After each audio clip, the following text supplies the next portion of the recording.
GCC countries are some of the wealthiest in the world. Bahrain, Kuwait, Oman, Qatar, Saudi Arabia, and the UAE collectively form the Gulf Cooperation Council. Their extensive infrastructure relies on migrant workers. 30 million international workers account for more than half of the region's total population. These men and women form the primary workforce in most major sectors. Most of these workers come from India, Pakistan, Bangladesh, Nepal, and the Philippines.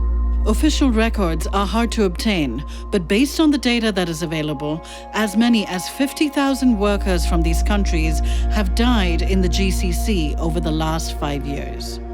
More than 50% of these deaths are effectively unexplained. Bodies are sent home to families with no explanation about the actual cause of death.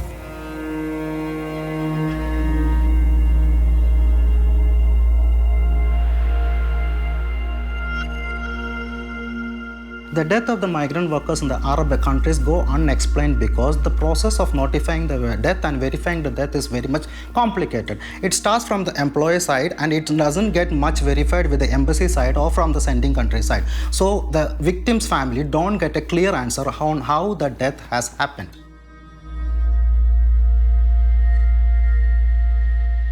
So every migrant worker who's going to the Gulf on a job contract has to undergo a comprehensive set of medical tests pre-departure. Only after that do they get their visa to travel. And in most cases, they have to go through another set of medical tests on arrival to get their work permit.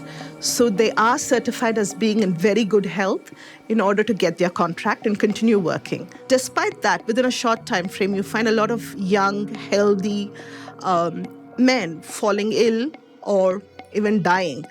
And that makes you wonder both about the tests that took place and what is the condition of work and living that leads to a deterioration. Extremely dangerous levels of heat, humidity, and air pollution have been linked to a significant number of deaths. Companies will often confiscate workers' passports, withhold salaries for months, and terminate their employment without giving them their dues. These abusive and exploitative practices are widespread, resulting in chronic stress compounded by social isolation. Isaac John lost his job in Qatar during the pandemic. A healthy man, he died just 4 months later of acute heart failure brought on by financial stress. ഫ്രണ്ട്സിനൊക്കെ message അയക്കുമ്പം ഞങ്ങളെ അറിയിക്കുകയില്ല, വീട്ടിലോട്ട് അങ്ങനെ അറിയത്തില്ല, നമ്മൾ ബുദ്ധിമുട്ടുമെന്ന് വിചാരിച്ച്. അപ്പോൾ അവരോട് പറഞ്ഞിട്ടുണ്ടായിരുന്നെന്ന് പറഞ്ഞു, നല്ല മാനസികമായിട്ട് ജോലിയില്ല, അപ്പം വേറെ ഒത്തിരി അപ്ലൈ ചെയ്തിട്ടുണ്ടായിരുന്നു ജോലിക്ക്. കിട്ടുമെന്നൊക്കെ ഉറപ്പുണ്ട്, ഇങ്ങനെ നല്ല ശുഭാപ്തി വിശ്വാസമൊക്കെ ഉള്ള ആളാണ്. പക്ഷേ എങ്കിൽ ഒത്തിരി സ്ട്രെസ്സും ആരോട് ഷെയർ ചെയ്യാതെ. അപ്പോൾ ഈ കാര്യങ്ങൾ നേരത്തെ നടക്കുമായിരുന്നെങ്കിൽ, നാട്ടിലോട്ട് നേരത്തെ വരാൻ പറ്റുമായിരുന്നെങ്കിൽ ഇത് സംഭവിക്കുകയില്ലായിരുന്നു എന്ന് തോന്നുന്നുണ്ട്.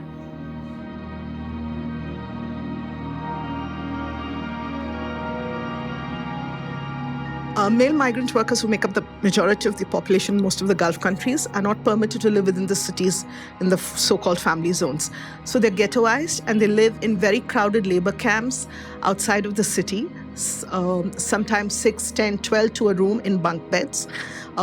Anywhere between 50 to 100 of them sharing one set of washrooms, and very basic kitchen facilities that hundreds of workers have to use when food is not provided. Most of these labor camps do not have proper sanitation. They do not even have running drinking water, potable water that has to be brought in. Women employed as domestic workers are often the most vulnerable. Isolated and overworked in their employers' homes, they are frequently subjected to physical, psychological, and sexual abuse. Domestic workers don't get a decent working condition at the work, and they don't get proper salary, they don't get proper health access, they don't get proper legal access, they don't get even a phone access, and most of the domestic workers in the Arab countries don't even get time more than 4 hours to sleep. Every migrant worker is entrapped within a legal framework called the kafala system. Under this system, workers can be detained and even deported by employers. Workers have nobody to turn to for help and no means of raising an official complaint without the risk of serious consequences. Multinational corporations, Gulf countries, and employment agencies profit enormously from this oppressive system. Many lives have been lost in the sand, and many more await the return of their loved ones.